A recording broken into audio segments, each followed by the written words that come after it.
Halo semuanya, rekan-rekan Ranah Suci Abadi, kita berjumpa kembali di channel My Novel. Sebelum alur ceritanya dimulai, jangan lupa subscribe dan nyalakan lonceng notifikasinya, agar tidak ketinggalan dengan update episode terbarunya. Jika suka silahkan like dan share, dan komen. Tanpa lama-lama lagi ayo, kita ke alur cerita. First Immortal of the Sword, Chapter 223. Begitu mereka memasuki kediaman, anggota keluarga Wen langsung melihat sosok tinggi kurus sedang berbaring di sisi kolam. Mereka sudah merasa ketakutan dan tak berdaya, tapi sekarang, mereka seperti disambar petir. Mata mereka langsung melebar. Su Yi, baru sebulan atau lebih sejak terakhir kali mereka melihatnya. Bagaimana mungkin mereka gagal mengenali siapa pemuda berpakaian biru di kursi rotan itu? Qin King sangat terkejut sehingga dia berkata, "Mocher, apa yang kamu lakukan di sini?" Semua orang terdiam. Zhou Zili, Mu Zongting, dan Cha Jin semuanya memandangnya. Apakah dia baru saja memanggilnya, Mocher? Wanita ini pasti punya empedu. Ketika dia melihat cara mereka memandangnya, Qin King merasa sangat tidak nyaman, dan hatinya dipenuhi dengan ketidakpastian dan kebingungan. Apa yang sedang terjadi? Bukan hanya dia, bahkan Wen Changjing dan Wen Changtai belum menyadari apa yang sedang terjadi. Yang mereka tahu hanyalah bahwa sesuatu yang aneh dan luar biasa sedang terjadi. Janda tua itu sepertinya samar-samar memahami sesuatu. Dia menatap tajam ke arah Su Yi, ekspresinya penuh dengan ketidakpastian. Kemudian, Su Yi menoleh ke Cha Jin dan berkata, "Pergilah membuat teh." Cha Jin bergegas pergi. Su Yi kemudian menoleh ke Mu Zongting. "Bolehkah saya menyusahkan Anda untuk membawa beberapa kursi tambahan?" Mu Zongting tertawa terbahak-bahak. "Tuan Muda Su, Anda tidak perlu terlalu sopan. Itu hanya tepat bagiku untuk melakukan itu untukmu." Dia kemudian bergegas pergi juga. Ketika mereka melihat ini, Wen Changjing dan yang lainnya sangat terkejut hingga rahang mereka hampir copot. Bukankah pria Mu Zongting ini adalah gubernur provinsi yang baru? Bagaimana dia bisa dengan rela membiarkan Su Yi menyuruhnya berkeliling seperti semacam pelayan? Janda keluarga Wen tiba-tiba menarik napas dalam-dalam, ekspresinya tiba-tiba rumit. "Su Yi, tidakkah kamu berencana untuk menjelaskan? Atau apakah Anda hanya suka melihat kami melompat-lompat seperti badut yang terkejut? Apakah Wen Lingzhao memberitahumu tentang aku?" tanya Su Yi. "Tidak." Janda keluarga Wen menggelengkan kepalanya. Anggota keluarga Wen lainnya juga tampak bingung. Su Yi tidak bisa menahan diri untuk tidak menggosok alisnya. Menjelaskan seluruh situasi terdengar seperti terlalu banyak kesulitan. Saat itulah Mu Zongting tiba dengan setumpuk kursi. Su Yi segera berkata, "Duduk dulu. Semuanya, silakan duduk." Mu Zongting, gubernur baru provinsi Imperatorial, menawarkan kursi kepada setiap anggota keluarga Wen, seolah-olah dia adalah seorang pelayan. Mereka tersanjung, tapi juga tercengang. Su Yi, sementara itu, merasa agak aneh. Dia tidak akan menduga dia akan melihat Wen Changjing dan yang lainnya lagi pada saat seperti ini. Dia tidak bisa mengatakan dia membenci mereka, tetapi dia juga tidak bisa mengatakan dia senang melihat mereka. Hanya saja ketika dia memikirkan tahun-tahunnya di perkebunan keluarga Wen sebelum dia membangkitkan kembali ingatannya, dia hanya bisa meratap. Waktu mengubah segalanya, bahkan orang. "Semuanya, silakan minum teh." Cha Jin kemudian kembali dengan nampan teh dan senyum cerah. Wen Changjing dan yang lainnya segera berterima kasih padanya, tetapi hati mereka kacau balau. Bagaimana mungkin wanita yang begitu cantik bisa bertindak sebagai gadis pelayan Su Yi? Apa yang sebenarnya terjadi pada Su Yi sejak dia meninggalkan kota Guangling? Satu demi satu pertanyaan muncul di dalam hati mereka. "Jika ada yang ingin kau tanyakan, Cha Jin akan menjawab pertanyaanmu." Su Yi menunjuk padanya. Dia tersenyum tipis. "Apa yang ingin kamu ketahui?" Janda keluarga Wen terdiam. Dia punya terlalu banyak pertanyaan, untuk sesaat, dia tidak tahu harus mulai dari mana. Tapi Qin King tidak peduli dengan semua itu. Dia hanya bertanya langsung, "Nona, siapa dua pria terhormat ini?" Saat dia berbicara, dia dengan hati-hati melirik Zhou Zili dan Mu Zongting. Zhou Zili tertegun sejenak, tetapi kemudian, dia tertawa dan berinisiatif untuk memperkenalkan mereka. "Ini Yang Mulia Mu Zongting, mantan gubernur prefektur Harmoni. Dia sekarang adalah gubernur baru provinsi Kekaisaran. Bagi saya dipanggil Zhou Zili, dan saya dari keluarga Kekaisaran Zhou Agung. Aku pangeran ke-6, dan Yang Mulia Kaisar adalah ayahku. Surgaku." Qin King tidak bisa menahan diri untuk tidak berkata, "Apakah ini nyata?" Wen Changjing tersentak. Dia merasa seolah-olah sedang duduk di tempat tidur jarum. Janda keluarga Wen langsung tegang, dan ekspresinya berubah beberapa kali dengan cepat. Bahkan Wen Changtai yang sederhana dan jujur pun tercengang. Meskipun mereka sudah menebak beberapa jawaban Zhou Zili, mendengarnya secara langsung mengakuinya masih membuat mereka sangat terkejut. Apakah mereka warga sipil biasa? Mereka mungkin tidak memahami implikasi sebenarnya dari status pangeran kekaisaran atau gubernur provinsi, tetapi bagaimana mungkin keluarga Wen tidak tahu? Terutama janda, dia telah melayani keluarga Sujade Capital di masa mudanya. Tidak ada keraguan tentang hal itu, dia tahu betapa tinggi status seorang pangeran kekaisaran lebih baik daripada siapapun, serta seberapa luas dan jauh jangkauan otoritas gubernur provinsi sebenarnya. Namun dua tokoh besar dan penting itu memperlakukan Su Yi dengan sangat hormat. Bagaimana mungkin janda keluarga Wen tetap tenang? Dia tidak bisa membantu tetapi melirik Su Yi. Jangan bilang kamu sudah mulai menggunakan nama keluarga Su untuk melakukan urusanmu. Cara dia melihatnya, bagi Su Yi untuk mencapai ketinggian seperti itu hanya dalam sebulan atau lebih tidak masuk akal. Penjelasan yang paling mungkin adalah bahwa dia menggunakan identitasnya sebagai tuan muda ketiga dari keluarga Su untuk mendapatkan statusnya saat ini. Kalau tidak ada cara untuk menjelaskan apa yang dia lihat di sini hari ini. Mendengar itu, Zhou Zili dan Mu Zongting tercengang. Cajin baru saja akan mengatakan sesuatu ketika Su Yi memberi isyarat agar dia tetap diam. Dia menatap janda tua itu. Jika saya mengingatnya dengan benar, di kota Guangling, saya mengatakan kepada Anda bahwa saya belum pernah melakukan hal seperti itu sebelumnya, dan saya sama sekali tidak akan melakukannya di masa depan. Kemudian, janda itu membuka mulutnya seolah ingin berbicara. Tapi kemudian, Zhou Zili berkata dengan sungguh-sungguh, Nyonya, tidak ada salahnya memberitahumu ini, baru kemarin, seorang diaken dari keluarga Su ibu kota Giok, Yue Changyuan, kehilangan nyawanya di tangan saudara Su. Yue Changyuan, ekspresi matriark keluarga Wen berubah secara dramatis. Dia secara alami tahu tentang orang ini. Dia bahkan tahu bahwa Yue Changyuan adalah wanita keempat di rumah, bawahan Yu Qingxi. Dia tidak akan pernah menduga bahwa dia benar-benar mati. Ini jauh melampaui harapannya sehingga dia tidak bisa menahan diri untuk tidak membeku. Waktu yang lama berlalu sebelum dia kembali ke akal sehatnya. Apa sebenarnya yang terjadi? Saat itulah suara Yuan Loyu bergema dari luar gerbang. Tuan Su, apakah kamu di rumah? Ayahku, saudara perempuanku, dan aku di sini untuk menemuimu. Su Yi tertegun sebentar, kemudian, dia melambai. Pergi buka pintunya. Cajin bergegas pergi, dan tak lama kemudian, Yuan Wutong, Yuan Luoxi, dan Yuan Loyu masuk. Salam, Tuan Su. Salam, Yang Mulia ke-6. Salam, Gubernur Provinsimu. Yuan Wutong tersenyum, mengepalkan tinjunya, dan menyapa mereka satu persatu. Yuan Luoxi dan Yuan Loyu segera mengikutinya. Kepala keluarga Yuan, Wen Changjing tersentak dan bangkit. Sebelumnya, dia tidak mengenali Mu Zongting, dia juga tidak mengenali Zhou Zili, tetapi dia secara alami mengenali Yuan Wutong, kepala salah satu dari 4 faksi tingkat puncak ibu kota prefektur Clue Driver. Ingat, kota Guangling adalah salah satu dari 19 kota di prefektur Clue Driver. Bagi keluarga Wen kota Guangling, keluarga Yuan ibu kota prefektur Clue Driver sudah menjadi eksistensi yang begitu luas dan megah sehingga mereka hanya bisa menatap mereka dari jauh. Dan siapakah kamu? Yuan Wutong sempat tertegun. Yuan Luoxi segera menimpali, Ayah, ini adalah pemimpin keluarga Wen, Wen Changjing. Saya pernah bertemu dengannya selama kunjungan saya ke kota Guangling. Yuan Wutong langsung mengerti. Dia tersenyum dan mengepalkan tinjunya. Saya mengerti. Jadi, Anda adalah kepala keluarga Wen. Nanti, jika Anda punya waktu luang, mari kita mengobrol dengan baik. Wen Changjing buru-buru membalas sapaan itu dan tersenyum rendah hati. Itu akan menjadi kehormatanku. Wen Changtai dan Qin King langsung menjadi lebih pendiam. Mata mereka membelalak, dan mereka merasa lidah keluh. Apa yang dilakukan kepala keluarga Yuan prefektur Clue Driver di sini? Selain itu, mereka dengan tajam menangkap fakta bahwa Yuan Wutong menyapa Su Yi terlebih dahulu, kemudian Pangeran Kekaisaran ke-6 dan Gubernur Provinsi. Implikasi dari ini sangat menakutkan. Duduk dulu. Dimanapun kamu suka, tidak apa-apa, kata Su Yi dari kursi anyamannya. Yuan Wutong, Yuan Luoxi, dan Yuan Loyu dengan senang hati setuju. Ketika mereka melihat ini, anggota keluarga Wen yang sudah bingung jatuh ke dalam keheningan yang lebih dalam. Bahkan Qin King akhirnya mulai menyadari sesuatu. Su Yi bukan lagi menantu laki-laki yang bisa dia tegur sesuka hatinya.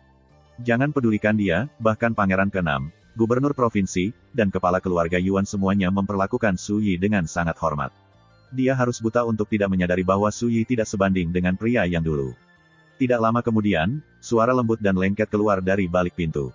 Paman Su, ayah dan aku di sini untuk melihatmu. Zheng Tianhe dan Zheng Muyao ada di sini. Zheng Tianhe adalah pemimpin salah satu klan teratas di provinsi itu, namun dia juga menyapa Su Yi terlebih dahulu sebelum berbalik untuk menyapa yang lain. Keluarga Wen bahkan tidak perlu bertanya. Dari percakapan Zheng Tianhe dengan Su Yi, mereka secara alami mengetahui identitas Zheng Tianhe dan putrinya. Untuk sementara, keempat anggota keluarga Wen merasa seolah-olah mereka duduk di atas ranjang jarum. Semua ini, semua yang mereka lihat dan semua yang mereka dengar, terasa tidak nyata, hampir seperti sedang bermimpi. Tapi itu belum berakhir. Tak lama, Teriakan nyaring terdengar, dan Ning Xihua dan Shen Jiusong mendarat di halaman di belakang Blue Escale Eagle.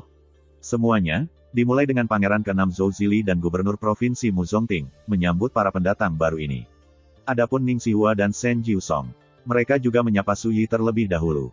Anggota keluarga Wen menyaksikan permainan ini. Semuanya benar-benar kaget, dan mereka tenggelam dalam keheningan yang lama. Bahkan janda itu mulai curiga bahwa status tuan muda ketiga dari keluarga Su tidak cukup untuk mendapatkan rasa hormat dari begitu banyak tokoh agung. House of Waveswap Rocks cukup hidup, tetapi semua ini tidak ada hubungannya dengan keluarga Wen. Yang mereka lihat hanyalah satu sosok yang begitu tinggi, mereka hanya bisa menatap mereka dari jauh, semuanya melayang-layang di sekitar Su Yi. Mereka berbicara dan tertawa, tetapi setiap gerakan mereka penuh hormat. Dan Su Yi hanya berbaring di sana sepanjang waktu. Dari waktu ke waktu, dia membuka mulutnya untuk mengatakan sesuatu, tetapi sebagian besar, dia bahkan tidak bisa diganggu untuk berbicara. Hanya menonton sikap santai dan tenang dari gelombang yang dikirimnya mengalir melalui hati keluarga Wen. Tak lama, Ning Xihua dan Shen Jiusong mengucapkan selamat tinggal. Mereka adalah orang pertama yang pergi. Mereka telah mencapai tujuan mereka. Mereka datang ke sini untuk mencapai kesepakatan dengan Su Yi, dan mereka melakukannya. 3 hari dari sekarang, mereka bertiga akan melanjutkan perjalanan ke Blue Thistle Yao Mountain bersama-sama. Itu sebenarnya sangat kebetulan. Kembali di ibu kota prefektur Clue Driver, Su Yi telah setuju bahwa jika dia punya waktu luang, dia akan bergabung dengan spirit martial Markis Chen Zeng dan gelombang binatang sekali dalam 1 dekade yang akan datang di Blue Thistle Yao Mountain. Dan Ning Xihua dan Shen Jiusong datang mencarinya untuk membahas masalah itu. Mereka juga berencana menjelajahi Blue Thistle Yao Mountain. Wajar untuk mengatakan bahwa mereka telah mencapai kesepakatan bahkan tanpa mendiskusikannya terlebih dahulu. Karena itu, Su Yi terlalu senang untuk langsung setuju. Tak lama kemudian, Zhou Zili, Mu Zongting, Zheng Tianhe dan putrinya, serta ketiga anggota keluarga Yuan mengucapkan selamat tinggal juga. Tidak ada hal penting yang harus mereka diskusikan. Mereka hanya menggunakan kunjungan ini sebagai kesempatan untuk memperkuat hubungan mereka dengan Su Yi. House of Waveswap Rocks yang semarak dan ramai segera kembali ke ketenangan sebelumnya. Su Yi kemudian bangkit dari kursi anyamannya dan menatap janda keluarga Wen. Bagaimana kalau kita mencari tempat untuk mengobrol pribadi? Dia bereaksi seolah-olah terbangun dari mimpi, menghilangkan kebingungannya yang linglung. Dia menatapnya dengan ragu untuk sementara waktu, lalu menghela nafas panjang. Tuan muda ketiga, jika Anda mengundang saya tentu tidak akan menolak. Dia sudah bisa menebak secara samar apa yang ingin ditanyakan Su Yi padanya. First Immortal of the Sword, Chapter 224. Pembelajaran. Janda keluarga Wen terdiam sejenak sebelum berkata, "Aku tidak tahu banyak tentang ibumu, Ye Yufei. Saya baru saja mendengar beberapa desas-desus secara sepintas." Su Yi duduk santai di seberangnya dan mengangguk. "Katakan saja, 13 tahun yang lalu, pada hari kelima bulan lunar kelima, ayahmu tiba-tiba memerintahkan agar ibumu dicopot dari statusnya sebagai istri yang layak, dan terlebih lagi, dia harus dikurung di pondok awan hujan selama sisa hari itu, hidupnya, tidak pernah mengambil satu langkah pun di luar." Ekspresi kenang-kenangan muncul di tatapan janda itu. Saat itu, semua orang di semua tingkatan keluarga Su tercengang, termasuk saya. Ini karena, sebelum hari itu, hubungan orang tuamu sangat baik. Orang-orang bahkan menggambarkan mereka sebagai sepasang kekasih abadi. Kepala keluarga tidak pernah mengatakan mengapa dia tiba-tiba memutuskan untuk mencabut status ibumu, apalagi mengapa dia menempatkannya di bawah tahanan rumah permanen seolah-olah dia adalah seorang penjahat. Tapi sejak itu, sebuah desas-desus telah menyebar ke seluruh keluarga Su. Mereka mengatakan bahwa ayahmu menyadari bahwa ibumu sebenarnya adalah agen dari organisasi misterius, pion yang mereka tempatkan di sisinya. Mereka mengatakan dia melucuti posisinya karena marah. Ketika dia mengatakan ini, janda itu menatap Su Yi, hanya untuk menemukan bahwa ekspresinya tenang, tanpa sedikit pun emosi. Hampir seolah-olah dia tidak peduli tentang semua ini sedikit pun. Janda keluarga Wen mengambil waktu sejenak untuk menenangkan sarafnya, lalu melanjutkan, dalam klan tingkat puncak seperti keluarga Su, kepala keluarga memecat seorang istri atau selir adalah kejadian biasa. Setelah masuk tahanan rumah pada hari kelima bulan kelima, ibumu jatuh sakit parah. Tahun berikutnya, pada hari kedua bulan kedua, dia meninggalkan dunia fana ini. Anda mungkin memiliki kesan tentang bagian itu, tuan muda ketiga. Su Yi mengangguk. Tahun itu, dia berusia 4 tahun. Dia sudah bisa mengingat sedikit. Termasuk hari ibunya, Ye Yufei, meninggal dunia. Dia memiliki kesan yang sangat mendalam tentang hari itu. Karena, secara kebetulan, itu juga merupakan hari ulang tahunnya yang keempat. Ye Yufei sudah sakit cukup lama, tapi dia tetap membuatkannya semangkuk mie ulang tahun. Di luar jendela mereka, angin kencang menderu-deru, dan hujan deras turun. Kamar mereka remang-remang, dan di bawah cahaya redup, ibu dan anak duduk berhadapan. Dia memakan mie-nya dalam tegukan besar, sebahagia mungkin. Ibunya memperhatikannya sambil tersenyum, lalu diam-diam meninggal. Dia mengingat semuanya dengan jelas, sampai ke detail terkecil, seolah-olah kenangan itu telah terukir di hatinya. Ini adalah obsesi terbesarnya. Bahkan setelah membangkitkan ingatan kehidupan masa lalunya, setiap kali dia mengingat apa yang telah terjadi, kemarahan dan kebencian yang tak terkendali muncul di dalam hatinya. Ini adalah kebencian untuk ayahnya, Su Hongli, serta kebencian terhadap seluruh keluarga Su. Kebenciannya telah lama mengakar dan tumbuh menjadi obsesi. Jika saya tidak membalas dendam ini, saya tidak akan pernah bebas dari iblis dalam diri saya. Su Yi bergumam pada dirinya sendiri. Tuan muda ketiga, saya sudah memberitahu Anda semua yang saya tahu. Apakah itu benar atau salah, saya tidak bisa memastikannya. Kepala keluarga tidak akan mencopot ibumu dari posisinya tanpa alasan, tetapi jika kamu ingin mengetahui kebenaran sepenuhnya, kamu mungkin harus menyelidikinya sendiri. Janda itu berbicara perlahan, nadanya mengandung sedikit ejekan diri. Bagaimanapun, pada akhirnya aku hanyalah salah satu pelayan keluarga Su. Saya tidak mungkin terlibat dalam sesuatu yang sangat penting. Su Yi memikirkannya, lalu berkata, suatu hari nanti, aku akan secara alami mencari Su Hongli dan membuatnya menjernihkan keraguanku, satu persatu. Tapi sebelum itu, ada sesuatu yang saya tidak pernah mengerti. Mengapa wanita itu, Yu Qingzi, memperlakukanku dengan permusuhan seperti itu? Janda itu tertegun sebentar, dan ekspresinya rumit. Aku juga tidak tahu alasan sebenarnya, tapi sepengetahuanku, ketika hubungan orang tuamu sedang dalam kondisi terbaiknya, Yu Qingzi selalu diremehkan dan bersikap dingin. Baik statusnya maupun perlakuan yang dia terima tidak ada apa-apanya dibandingkan dengan ibumu. Hanya setelah ibumu kehilangan statusnya, Yu Qingzi menjadi istri ayahmu yang paling dicintai. Saya membayangkan, bahwa dia membencimu karena kecemburuannya pada ibumu sebelumnya. Oh, kata Su Yi, tapi dia sama sekali tidak menganggap serius kesimpulannya. Memang benar bahwa wanita pencemburu terkadang bisa melakukan tindakan kekejaman yang luar biasa. Tetap saja, Su Yi jelas tidak percaya bahwa Yu Qingzi memperlakukannya dengan permusuhan begitu lama hanya karena kecemburuan yang tersisa.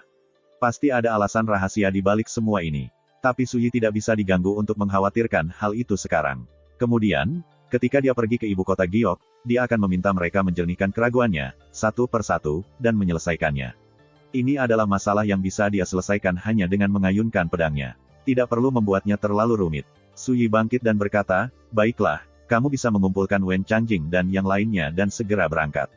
Janda keluarga Wen ragu-ragu, lalu memperingatkannya, Tuan muda ketiga, menjadikan keluarga Su-musuhmu kemungkinan besar berarti menjadikan musuh seluruh Zhou Agung. Yang mulia Kaisar sama sekali tidak akan membiarkan keluarga Su jatuh menjadi musuh dengan seluruh Zhou Agung. Su Yi tertawa datar tetapi tidak menjelaskan. Tak lama kemudian, dia dan janda itu kembali ke kolam. Cha Jin ada di sana, mengobrol dengan anggota keluarga Wen lainnya. Ketika mereka melihat Su Yi tiba, mereka semua langsung berdiri. Ekspresi mereka sudah panik, ketakutan, dan sangat terpesona dan hormat. Su Yi melirik Wen Changtai dan Qin King, kamu pernah menjadi mertuaku, setidaknya dalam nama, tapi aku tidak pernah mengakuimu seperti itu. Itu wajar saja, Anda dan Ling Zhao sama-sama menentang pengaturan pernikahan ini. Kami sudah tahu itu, kata Wen Changtai dengan nada meminta maaf. Su Yi tersenyum tipis. Di keluarga Wen, mereka semua mengatakan kamu sederhana, jujur, dan biasa-biasa saja. Namun, di mata saya, Anda adalah seorang penatua yang layak saya hormati. Wen Changtai begitu sederhana dan tidak bersalah sehingga membuatnya agak tidak kompeten, tetapi selama tahun Su Yi di keluarga Wen, dia tidak pernah sekalipun bertukar kata-kata berduri dengan menantunya yang masih tinggal. Ini saja sudah cukup untuk memanggilnya, terhormat. Cara Su Yi melihatnya, Wen Lingsui kemungkinan mewarisi kebaikannya dari ayahnya. Wen Changtai dengan panik melambaikan pujian itu. Saya, apa yang terhormat tentang saya? Jangan katakan itu. Di masa lalu, keluarga Wen kami yang menganiaya Anda. Itu semua di masa lalu, kata Su Yi sambil tersenyum. Tidak perlu membahasnya. Baiklah, kita tidak akan membahasnya. Wen Changtai mengangguk berulang kali. Saat itulah Qin King mau tidak mau bertanya, Su Yi. Apakah benar-benar tidak ada ruang untuk rekonsiliasi antara kamu dan Ling Zhao? Baru saja, dia menyaksikan satu demi satu adegan mengejutkan, yang mengubah pandangan dunianya terbalik. Cara dia melihatnya sekarang, posisi Su Yi saat ini sudah lebih dari cukup untuk menjadikannya pasangan yang cocok untuk putrinya. Jika ada, keluarga Wen menikah di atas statusnya. Bahkan tanpa menunggu tanggapan Su Yi, Qin King melanjutkan, yakinlah, aku pasti akan membujuk Ling Zhao. Dia sudah menjadi murid sekte dalam Akademi Asal Surga. Dia seharusnya tahu lebih baik dari saya bahwa pengaturan pernikahan ini hanya menguntungkan dan tidak merugikannya. Juga, semakin dia berbicara, semakin bersemangat dia. Dia bahkan mulai melamun tentang hari-hari yang akan datang. Misalnya, dengan menantu seperti Su Yi di sekitarnya, bahkan di ibu kota provinsi kekaisaran, siapa yang berani tidak menghormatinya? Siapa yang begitu buta dan bodoh untuk menyinggung perasaannya? Tapi janda keluarga Wen mendengus dingin, lalu langsung membebaskannya dari delusinya. Cukup, apakah kamu tidak malu? Wen Changjing telah menyaksikan seluruh pertukaran ini berlangsung. Dia ingin menyela, bagaimana ini memalukan. Qin King mengatakan itu untuk kebaikan seluruh keluarga Wen. Tapi dia tidak berani berdebat dengan janda itu, terutama tidak di sini dan tidak sekarang. Beberapa hal, hanya Qin King yang bisa lolos. Jika dia, kepala keluarga, mencobanya, itu akan membuat orang lain memandang rendah dirinya. Tapi kemudian, itu yang paling sedikit. Kekhawatirannya yang sebenarnya adalah bahwa hal itu dapat memprovokasi ketidaksenangan Su Yi. Jika Su Yi memutuskan untuk mengejar penganiayaan keluarga Wen sebelumnya terhadapnya, mereka akan hancur. Tak lama, janda membawa anggota keluarga Wen lainnya pergi. Su Yi memikirkannya, lalu memerintahkan Cha Jin untuk menemui mereka di Akademi Asal Surga. Cha Jin dengan tajam mengetahui alasannya, Su Yi hampir pasti melakukan ini karena pertimbangan untuk Wen Lingsui. Dia bergumam pada dirinya sendiri, sudah hampir 10 hari sejak Nona Lingsui pergi, kan? Tuan muda mungkin tidak mengatakan apapun dengan keras, tetapi di dalam hatinya, dia pasti merindukannya.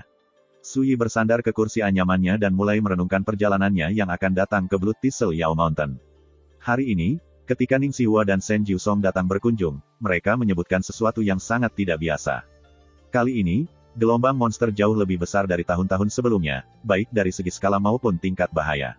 Shen Jiusong telah menerima kabar bahwa gelombang binatang itu akan pecah dalam 7 hari, tetapi hal-hal aneh itu sudah terjadi jauh di dalam Blood Thistle Yao Mountain. Kabut berdarah menghalangi langit, berlama-lama dan dengan keras kepala menolak untuk bubar. Bisikan samar kadang-kadang terpancar dari kedalaman gunung, terus-menerus, samar dan halus. Terlepas dari apakah mereka manusia atau makhluk roh, itu membuat siapa saja yang mendengarnya kesakitan, mereka merasa seolah-olah jiwa mereka tercabik-cabik. Binatang buas khususnya kehilangan rasionalitas mereka dan mengamuk. Meskipun gelombang binatang terjadi sekali dalam 1 dekade, di tahun-tahun sebelumnya, tidak ada yang begitu aneh atau luar biasa yang pernah terjadi. Inilah yang membuat Ning Xihua dan Shen Jiusong menilai bahwa gelombang binatang tahun ini di Blood Thistle Yao Mountain kemungkinan besar akan sangat berbeda dari tahun-tahun sebelumnya. Su Yi tenggelam dalam pikirannya. Kabut berdarah menembus udara bisikan samar. Apakah pertanda ini mendahului turunnya Yao yang perkasa? Atau kedatangan harta tak tertandingi? Dia sudah merencanakan untuk mengunjungi Blood Thistle Yao Mountain. Pertama, karena dia telah memberitahu Markis Spirit Martial, Chen Zeng, bahwa dia akan melakukannya. Kedua, karena dia telah menemukan bahwa potongan batu giok jiwa yang pernah menjadi rumah bagi King Wan kemungkinan besar berasal dari Gunung Blood Thistle Yao. Dengan kata lain, jika dia ingin belajar lebih banyak tentang masa lalu King Wan, dia harus mengunjungi Gunung Blood Thistle. Tapi ada satu alasan terakhir juga, hanya mengandalkan kerja keras dan ketekunan seperti sekarang, dia membutuhkan setidaknya 2 bulan lagi untuk sepenuhnya menyempurnakan esensi sejatinya menjadi Dao Astral Force. Tetapi jika dia bisa meredam dirinya sendiri melalui pertempuran yang ketat, dia bisa secara signifikan mengurangi waktu yang dibutuhkan untuk mencapai hasil yang sama. Dan tidak ada keraguan tentang itu, untuk saat ini, Blood Thistle Yao Mountain adalah tempat terbaik untuk melakukan itu. Oh, saya bertanya-tanya bagaimana kabar Huang Qianjun di Tentara Pelat Hijau. Dalam 3 hari, saya akan mengunjungi dan melihat sendiri. First Immortal of the Sword, Chapter 225. 3 hari berlalu dalam sekejap. Pagi-pagi, saat Su Yi makan, dia menguap berulang kali. Cha Jin duduk di seberangnya, senyum cemerlang di wajahnya yang cantik. Seluruh tubuhnya praktis bersinar, dan pesonanya terlihat jelas bagi siapa saja yang melihatnya. Tuan muda, ini adalah sup ginseng yang saya buat tadi malam. Miliki sedikit lebih banyak, itu akan membuat tubuh Anda baik. Cha Jin tertawa dan mengisi mangkuknya sampai penuh. Su Yi mengambilnya dan menghabiskannya dalam sekali teguk. Begitu dia makan dan minum sampai kenyang, dia menggosok dahinya, melirik Cha Jin, dan berkata dengan serius, "Tadi malam, aku membuang terlalu banyak waktu dan energi untuk mengajarimu teknik kultivasi ganda itu. Itu mungkin tampak seperti Anda berada di atas angin, tapi itu hanya untuk membantu Anda memahami kedalaman seni rahasia ini. Apapun yang Anda lakukan, jangan terlalu memikirkannya." Siapa yang tahu apa yang dia pikirkan, tetapi Cha Jin tiba-tiba memerah. Dia menundukkan kepalanya dan bergumam, "Tuan muda, saya tidak terlalu memikirkan apapun, saya hanya tidak menduga bahwa tindakan memalukan seperti itu benar-benar dapat membantu dalam kultivasi seseorang, itulah sebabnya saya. Aku tidak tidur sama sekali tadi malam." Suaranya berangsur-angsur menghilang, dan pada akhirnya, dia setenang nyamuk. Wajahnya yang menawan semerah matahari terbit, dan bahkan kulit telinganya yang seputih salju pun diwarnai merah muda. Su Yi menguap, tapi tidak berkata apa-apa lagi. Sudah bertahun-tahun sejak dia terakhir berkultivasi ganda. Siapa yang mengira dia hampir tidak bisa menerimanya. Dia agak jengkel tentang hal itu. Masalah utamanya adalah bahwa alam akumulasi Qi masih berada dalam batas kematian. Dia tidak bisa menahan sepanjang malam lempar-lempar atau persaingan sengit. Apakah ini kehidupan masa lalunya? Su Yi dalam hati menggelengkan kepalanya dan mengesampingkan pikiran itu. Tidak ada gunanya memikirkan keberaniannya yang dulu. Tak lama, Blue Scale Eagle mendarat di halaman, membawa Ning Xihua dan Shen Jiusong. Rekan Taois, apakah kamu siap? Ning Xihua telah berganti menjadi seragam militer, pakaian yang nyaman untuk bertarung. Rambutnya yang hitam pekat dan panjang sekarang dikepang, semakin mengimbangi kecantikan mudanya yang jernih. Tidak ada yang perlu dipersiapkan. Saya bisa pergi kapan saja, kata Su Yi begitu saja. Dia baru saja menyadari bahwa meskipun wanita ini terlihat seperti seorang gadis kecil, sosoknya sebenarnya adalah sesuatu yang luar biasa. Seragam militer yang pas dengan bentuk itu membuat dadanya menonjol, dan dengan jelas menggambarkan lekuk pinggang dan pinggulnya. Seolah merasakan tatapan Su Yi, alis Ning Xihua yang dicat melengkung ke atas. Sudut bibirnya naik menjadi sesuatu yang tidak cukup tersenyum. Seandainya ada pria lain yang berani memeriksanya seperti ini, kemungkinan besar dia sudah menamparnya sejak lama. Tapi dia tidak bisa menahan amarah di hadapan tatapan Su Yi yang terus terang, tenang, dan alami. Dia benar-benar menemukan itu agak menarik. Pria ini tampak bangga dan tanpa emosi, tetapi tampaknya dia juga tidak kebal terhadap kecantikan. Yang lebih mengejutkan Ning Xihua adalah Su Yi memilih momen itu untuk memujinya, tepat di depan semua orang. Saya tidak menyadarinya sebelumnya, tetapi Anda punya banyak hal yang bisa dibanggakan di sini. Shen Jiusong tercengang, dan ekspresinya aneh.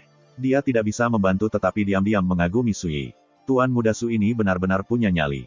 Siapa lagi yang berani mengganggu Tuan Istana Ning Xihua yang misterius dan menakutkan dari Akademi Asal Surga? Di dalam hatinya, bahkan Cha Jin meludahinya. Tuan muda, bagaimana Anda bisa mengatakan sesuatu yang begitu tak tahu malu secara terbuka dan benar? Ning Xihua terdiam sejenak, seolah mencoba yang terbaik untuk menetralkan ketidaknyamanan, rasa malu, dan amarahnya. Setelah itu, dia tertawa kecil. Rekan Taois, kamu bisa bercanda, tapi jangan bermain api. Su Yi berkata sambil berpikir, apakah kamu takut aku akan terbakar? Alis Ning Xihua berkerut, membentuk garis hitam saat dia menggertakkan giginya dan mengoreksinya. Aku takut kamu akan membakar dirimu hidup-hidup. Shen Jiusong dan Cha Jin sama-sama mengalihkan pandangan mereka, tidak ada yang berani menatapnya karena takut rasa malunya akan berubah menjadi kemarahan dan melibatkan mereka juga. Ning Xihua menyadari bahwa dia kehilangan sikapnya yang biasa, dan dia mengambil waktu sejenak untuk menenangkan diri sebelum berkata, karena persiapanmu sudah beres, mari kita berangkat sekarang. Dengan kecepatan kinger, kita bisa tiba di Blue Thistle Yao Mountain larut malam ini. Su Yi dan Shen Jiusong keduanya mengangguk. Ning Xihua tiba-tiba sepertinya memikirkan sesuatu, dan dia berkata, Nona Cha Jin, ibu kota provinsi imperatorial saat ini sedang bergejolak dan kacau. Saat kami pergi, Anda dipersilakan untuk mencari perlindungan di Akademi Asal Surga. Saya sudah mendiskusikannya dengan Grand Elder, Sang Zhen. Cha Jin langsung tercengang, dia tidak akan menduga bahwa penguasa istana yang agung dari Akademi Asal Surga akan mempertimbangkan kesejahteraannya. Dia hanya bisa melirik Su Yi, yang mengangguk. Lanjutkan, baru 3 hari sejak Tea Party berakhir. Setelah kematian Gubernur Provinsi Xiang Tianqiu dan Kepala Keluarga tingkat atas Yu Baiting, Su Ening Yuan, Zhao Qing, dan Bai Hanhai, seluruh ibu kota provinsi imperator seperti naga tanpa kepala. Berbagai faksi mengambil keuntungan dari kekacauan, mengipasi api dan berebut kekuasaan. Seluruh kota menjadi kacau. Kekacauan pasti menyebabkan pertumpahan darah, dan itu berarti kekuatan utama kota akan segera mengalami perombakan besar-besaran. Semua ini tidak ada hubungannya dengan Su Yi, tapi bagaimanapun juga, dia yang memulai semua kekacauan ini. Jika diberi kesempatan, musuh-musuhnya hampir pasti akan bertindak gila-gilaan. Dalam keadaan seperti itu, membuat Cha Jin berlindung di Heaven's Origin Academy memang merupakan tindakan yang paling aman. Ketika Cha Jin melihatnya mengangguk, dia juga setuju. Tetapi ketika mereka hendak berangkat, mereka mendengar suara dari luar halaman. Tuan Muda Su, Markis Gunung Giok ada di sini untuk menemuimu. Pembicaranya adalah Zheng Tianhe, tetapi nadanya agak serius dan serius. Markis Gunung Giok, alis Su Yi sedikit berkerut. Shen Jiusong menimpali dari pinggir, berbisik, namanya Pei Wensan, dan dia adalah Grandmaster tingkat 4. Dia menerima gelarnya 15 tahun yang lalu, dan dia ditempatkan di Provinsi Lin. Dia adalah Markis Nonzhou kelima yang muncul dari keluarga Su. Ah, jadi begitu. Su Yi langsung mengerti. Kekuatan keluarga Su telah datang mengetuk pintunya. Cha Jin, sambut tamu kita, perintah Su Yi. Tak lama kemudian, Cha Jin memimpin Zheng Tianhe dan seorang pria yang tampak terpelajar. Cendekiawan itu mengenakan jubah berwarna giok yang disesuaikan, dan rambutnya disisir dengan sempurna, tanpa satu helai pun keluar dari tempatnya. Kulitnya putih bersih, dan dia tampak halus dan lembut. Dia terlihat paling banyak 30. Ini adalah Markis Gunung Giok, Pei Wensan. Ketika dia melihat Su Yi, Zheng Tianhe membuka mulutnya seolah ingin menjelaskan, hanya untuk Su Yi menggelengkan kepalanya dan menghentikannya. Bagaimana dia bisa gagal menyadari bahwa Pei Wensan telah memaksa Zheng Tianhe untuk membimbingnya ke sini? Saudara Sen, ketika dia melihat Sen Jiusong, Pei Wensan tidak bisa menahan diri untuk tidak berseru, "Apa yang kamu lakukan di sini?" Sen Jiusong berkata dengan datar, "Itulah yang ingin saya tanyakan kepada Anda. Anda ditempatkan di Provinsi Lin sepanjang tahun. Mengapa Anda tiba-tiba muncul di sini?" Pei Wensan tertawa, "Aku di sini atas perintah." Tatapannya menyapu ruangan, lalu mendarat di Su Yi. Dia mengepalkan tinjunya dan berkata, "Tuan muda ketiga, kepala keluarga mempercayakan saya untuk menyampaikan pesan atas namanya." Kepala keluarga, Ning Xihua dan Sen Jiusong langsung menyadari bahwa Pei Wensan ada di sini atas perintah Su Hongli. Su Yi berkata dengan datar, "Bicaralah." Tuan muda ketiga, kepala keluarga mengatakan bahwa selama Anda menundukkan kepala dan mengakui kesalahan, dia akan memberi Anda kesempatan untuk membuka lembaran baru, kata Pei Wensan. Su Yi tercengang. Apakah Su Hongli benar-benar mengatakan itu? Alis Pei Wensan berkerut, dan dia berkata dengan peringatan, "Tuan muda ketiga, dia adalah ayahmu, dan kamu adalah putranya. Memanggil nama ayahmu secara langsung sangatlah tidak sopan." Su Yi berkata dengan datar, apa kamu mencoba menceramahiku?" Pei Wensan mengevaluasinya sejenak, lalu tertawa. "Ketika saya mendengar bahwa beberapa hari yang lalu di Pesta Teh Gunung Barat, Anda membuat pertunjukan yang cukup mengesankan dan membunuh beberapa orang, saya terkejut. Aku tidak tahu apakah harus percaya atau tidak. Melihat Anda sekarang, tanpa membahas kultivasi Anda, temperamen dan keberanian Anda jauh dari biasa." Ketika dia mengatakan bagian terakhir itu, nadanya membawa seutas ratapan. Dia adalah Markis Gunung Giok Zhou Agung, seorang pria terkenal di seluruh kekaisaran. Selain itu, dia memiliki keluarga Su di belakangnya. Wajar untuk mengatakan bahwa otoritasnya sangat luas dan luas jangkauannya.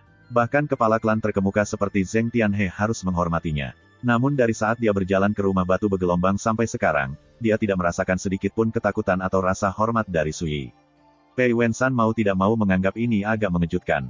Kesan Su Yi adalah sebagai putra seorang selir yang telah lama dihina, seseorang yang tidak layak berkuasa, seseorang yang statusnya sangat rendah, dia bahkan lebih rendah daripada pelayan dan pembantu rumah tangga.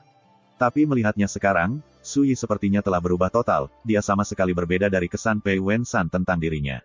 Setelah hening sejenak, Pei Wensan berkata, "Tuan muda ketiga, kepala keluarga juga mengatakan bahwa dia dapat memberi Anda waktu untuk mempertimbangkan tawarannya. Batas waktu Anda adalah hari kelima bulan kelima. Hari kelima bulan kelima." Mata Su Yi menyipit. Bertahun-tahun yang lalu, pada hari kelima bulan kelima Su Hongli mencabut status ibunya. Itu juga pada hari itu dia jatuh sakit dengan penyakit yang tidak pernah dia sembuhkan. Tidak ada keraguan tentang itu, Su Hongli menyiratkan bahwa jika dia tidak menundukkan kepalanya dan mengakui kesalahannya, dia akan membuang Su Yi seperti dia membuang ibunya, Ye Yufei. Ning Xihua dan Sen Jiusong juga bisa membaca yang tersirat. Mereka tidak bisa tidak melirik Su Yi. Tapi Su Yi tampak tenang dan acuh tak acuh, dan ketika dia berbicara, itu tanpa riak emosi sedikitpun. "Dia memberiku waktu lebih dari sebulan untuk mempertimbangkan ini. Itu juga berhasil. Lalu kau kembali dan beritahu Su Hongli bahwa pada hari kelima bulan kelima, aku akan pergi menyapu makam ibuku. Saya akan mampir ke perkebunan keluarga Su sehari sebelumnya dan mengumpulkan beberapa persembahan untuk menghibur jiwanya yang telah meninggal." Suasana langsung menjadi sunyi senyap. Mata indah Ning Xihua dipenuhi dengan cahaya aneh.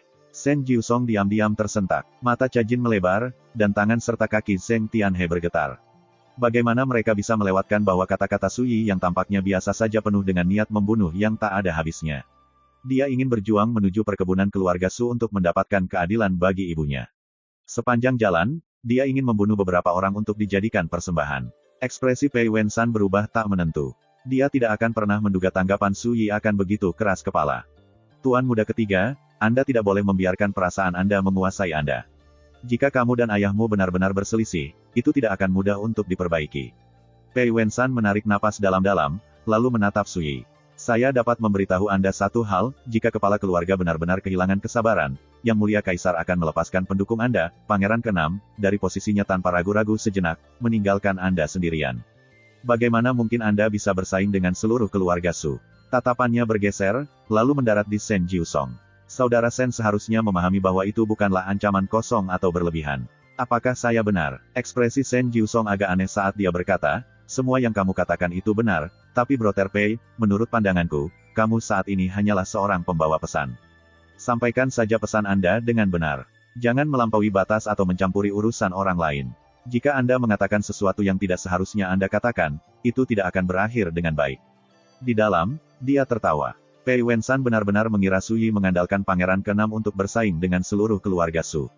Dia yakin membiarkan imajinasinya kabur bersamanya. Pei Wensan tercengang. Dia sangat merasakan ada yang aneh dengan sikap Shen Jiusong.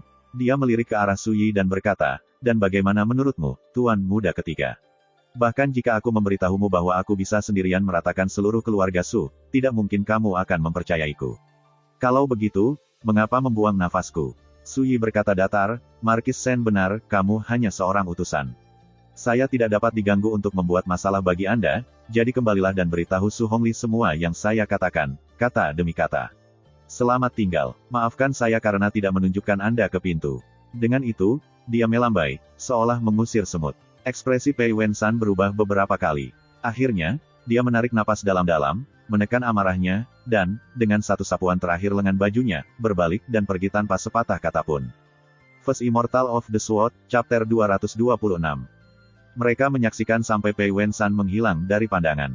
Kemudian, entah dari mana, Ning Xihua berkata, sepertinya keluarga Su tidak tahu tentang prestasi luar biasa yang Anda capai di atas pesta teh Gunung Barat. Shen Jiusong merenungkannya, lalu bereaksi, berkata, Xiang Tianqiu dan yang lainnya semuanya dieksekusi, dan tidak mungkin mereka yang berada di Kam Yang Mulia ke-6 akan membocorkan detail pertempuran itu. Adapun mereka yang menonton dari kaki gunung, jaraknya 3.000 kaki. Kecuali mereka adalah kultivator Origin Dao, tidak mungkin mereka bisa melihat detailnya dengan jelas. Mereka mungkin curiga bahwa itu adalah pekerjaan Tuan Muda Su, tetapi mereka juga akan curiga bahwa dia tidak mungkin mencapai prestasi seperti itu. Bagaimanapun, Tuan Muda Su masih berada di alam akumulasi Qi. Jika saya tidak menyaksikannya sendiri, bahkan saya akan merasa sulit untuk percaya bahwa Tuan Muda Su mengandalkan kultivasi alam akumulasi Qi untuk membunuh Grandmaster tingkat kelima seperti Qin Changshan di atas Gunung Barat. Keluarga Su ibu kota Giok hampir pasti belum mengungkap detail pertempuran itu. Bahkan jika mereka mencurigai Anda ada hubungannya dengan itu, saya khawatir mereka tidak akan mungkin percaya bahwa Anda, dengan kekuatan Anda sendiri, dapat mencapai semua itu. Cha Jin mengangguk, tampaknya yakin. Jadi itu sebabnya pria Pei Wensan itu mengira pendukung Tuan Mudaku adalah Pangeran ke-6, dan itulah sebabnya dia memberikan peringatan itu ini benar-benar agak konyol. Dia menekan bibirnya menjadi seringai. Rekan Taois, apakah Anda benar-benar berencana untuk memutuskan hubungan dengan keluarga Su dari Jade Capital? Ning Xihua melirik Su Yi. Su Yi menjawab dengan santai, ada benjolan di hatiku. Saya tidak bisa bahagia sampai saya menghapusnya. Sejauh pengetahuan saya, ada 10 leluhur bela diri Xiantian yang hebat di Zhou Agung, dan meskipun yang paling tinggi dari mereka adalah guru negara Hong Sensang, Su Hongli adalah yang paling misterius dan tidak dapat dipahami. Ning Xihua berpikir sejenak, lalu berkata, di masa mudanya, dia pernah menjelajahi salah satu dari 8 pegunungan Yao Agung, menyaring kegelapan Gunung Yao, dan memperoleh keberuntungan besar. Itu adalah awal kebangkitannya menjadi terkenal. 30 tahun yang lalu dia pertama kali masuk ke jajaran leluhur bela diri Xiantian. Pada saat itu, dia adalah salah satu tokoh terkemuka dari generasi muda Zhou Agung. Dia dan Hong Sensang disebut benteng kembar Zhou Agung. Namun, dalam 20 tahun sejak dia membantu kaisar saat ini dalam mendapatkan tahta kekaisaran, Su Hongli hampir tidak pernah mengindahkan urusan duniawi. Mereka mengatakan dia bersembunyi di dalam tanah keluarga, mengolah dirinya sendiri melalui meditasi terus-menerus dan membenamkan dirinya dalam mengejar Dao. Antara keberuntungan yang dia peroleh di masa mudanya dan dasar serta kemampuan yang dia tunjukkan, jika dia ingin masuk ke Origin Dao, dia mungkin bisa melakukannya dengan mudah. Ketika mereka mendengar itu, ekspresi Cha Jin dan Zheng Tianhe berubah. Ini adalah pertama kalinya mereka mendengar bahwa Su Hongli sebenarnya sekuat itu. Ketakutan Su Hongli tidak sesederhana itu, kata Shen Jiusong sambil menghela napas sedih. Dalam tahun-tahun yang dia habiskan di dalam keluarga Su, 3 Raja Non-Zhou dan 5 Markis Non-Zhou telah muncul dari jajaran keluarga Su.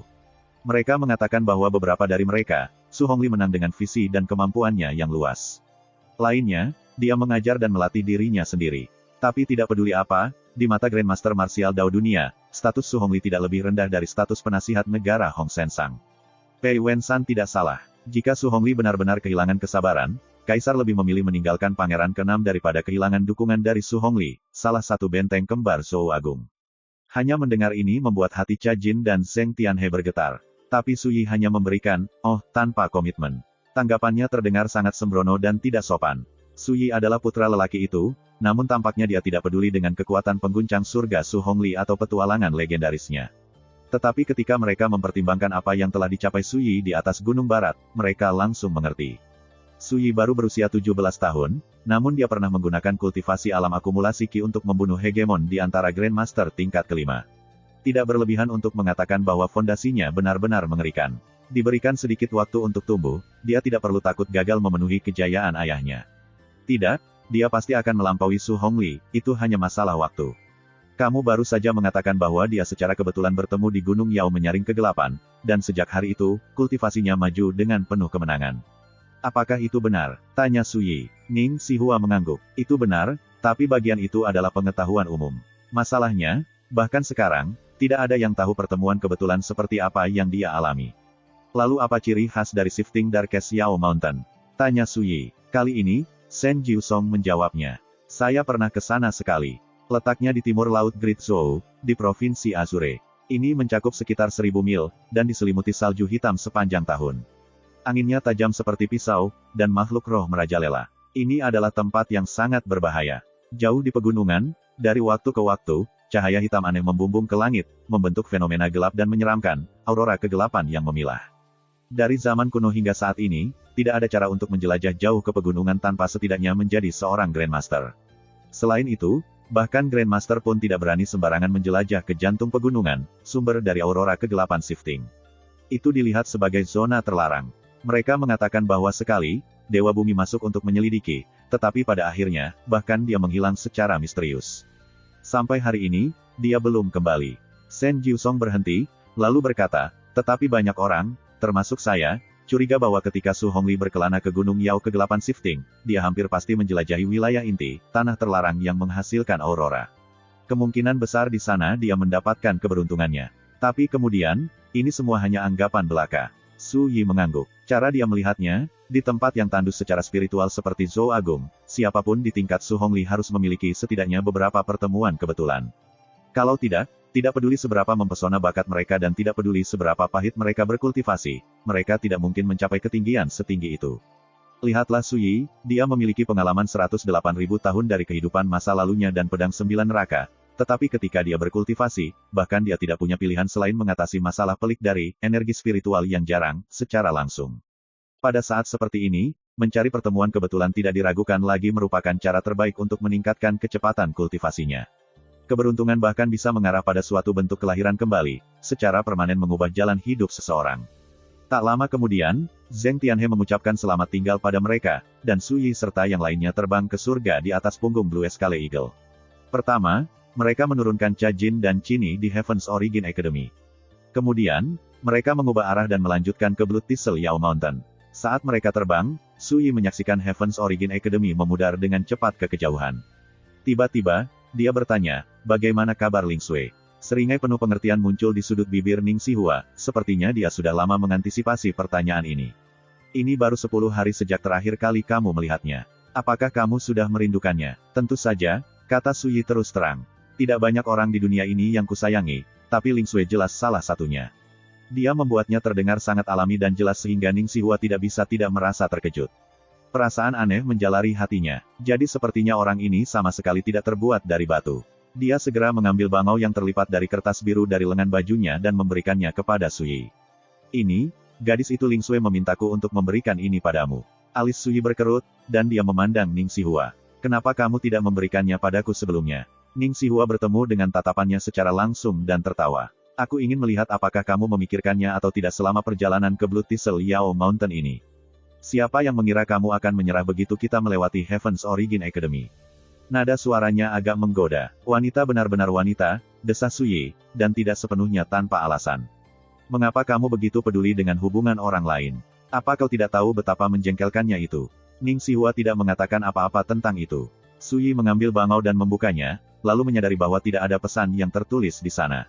Sebaliknya, ada sosok kecil yang digambar tangan. Sosok kecil itu berjongkok di tanah, melihat ke atas, tangannya bersilang di depannya, tampak menyedihkan. Gambarnya kasar, tapi sikapnya yang menyedihkan digambarkan dengan jelas. Kira-kira seperti ini, Euro. Su Yi tertegun, dan dia hanya bisa terdiam. Ini memang gaya Wen Ling Sui. Ketika dia tidak bisa mengekspresikan dirinya dengan kata-kata, dia sering mengekspresikan emosinya dengan jelas dengan cara lain. Seperti hari itu dia meninggalkan House of Waves Web Rocks. Dia sangat marah, tepi matanya memerah, dan matanya berlinang air mata. Dan sekarang, melihat sosok yang digambar dengan kasar itu, Sui secara kasar dapat mengukur keadaan emosinya saat ini. Tapi kemudian, tidak ada yang lebih sulit untuk dipahami daripada hati wanita. Emosi mereka seperti puisi, dan puisi halus dan sulit dipahami, setiap orang menafsirkannya secara berbeda. Tapi yang bisa dikatakan Sui dengan pasti adalah bahwa Wen Lingsue tidak marah padanya. Itu sudah cukup. Dia melipat bangau kembali dan menyimpannya, lalu menatap ke lautan awan yang jauh dan berjemur di angin kencang. Dia langsung merasa santai dan berpikiran jernih. Apa yang dia tulis? Ning Xihua bertanya dengan rasa ingin tahu. Dia bisa merasakan bahwa suasana hati Sui telah meningkat pesat. Itu rahasia, kata Sui dengan sembrono. Ning Xihua hanya bisa menyeringai. Tetap saja, dia tahu bahwa Sui tidak ingin mendiskusikan Wen Lingsue dengannya lebih jauh, jadi dia tidak lagi membahas topik itu. Hari ketika Sui melanjutkan perjalanan ke Blue Thistle Yao Mountain, di perkebunan keluarga Sujade Capital. Su Hongli duduk di tepi kolam memancing ketika dia menerima surat dari Markis Gunung Giok, Pei Wensan. Surat itu menceritakan pertemuannya dengan Sui secara detail. Ketika dia melihat Sui berkata bahwa, sebelum hari kelima bulan kelima, dia datang ke keluarga Su untuk mengumpulkan persembahan untuk makam ibunya, mata Su Hongli menyipit. Setelah beberapa saat, Su Hongli menyimpan surat itu, lalu menoleh ke sesepuh berjubah Tao yang duduk di sampingnya. Rekan Taois, apakah saya harus membunuh putra saya sendiri atas nama kebenaran? Apa pendapat Anda tentang saya? Penatua tenggelam dalam keheningan. Beberapa saat kemudian, dia menghela nafas panjang. Tampaknya Jade Mountain Marquis gagal membuat bocah itu menundukkan kepalanya. Sedikit keras kepala adalah hal yang baik, tetapi jika dia cukup bodoh untuk menjadi musuhku, itu keterlaluan dan tidak berbakti. Baik dekrit surga maupun hukum manusia tidak akan mengizinkan hal seperti itu. Su Hongli berkata dengan acuh tak acuh, satu-satunya alasan aku membiarkannya hidup bertahun-tahun yang lalu adalah karena darahku mengalir melalui nadinya. Saya tidak tega membunuh putra saya sendiri, saya tidak ingin orang-orang mengkritik saya di belakang saya atau menyandang gelar orang yang membunuh anaknya sendiri. Aku tidak akan pernah menduga bahwa bahkan setelah bertahun-tahun, dia masih menyimpan dendam. Dia bahkan ingin membalaskan dendam ibunya. Betapa konyolnya, saat dia mengatakan ini, seberkas niat membunuh dingin melintas di wajahnya. Tetua Taois menghela nafas. Menurut pandanganku, kamu sebaiknya mencoba berbagai metode untuk mengalahkan sifat memberontak darinya. Dia baru 17 tahun, saya percaya bahwa setelah pukulan yang bagus, dia akan mengerti betapa parahnya konsekuensi dari tindakan yang direncanakannya. Dia berhenti sejenak, lalu berkata, membunuh anak sendiri, pada akhirnya, terlalu mengejutkan dan menyinggung masyarakat. Itu akan merusak reputasi dan prestise Anda, dan saya tidak merekomendasikannya kecuali itu benar-benar tidak dapat dihindari. Su Hongli terdiam, tetapi pada akhirnya, dia mengangguk.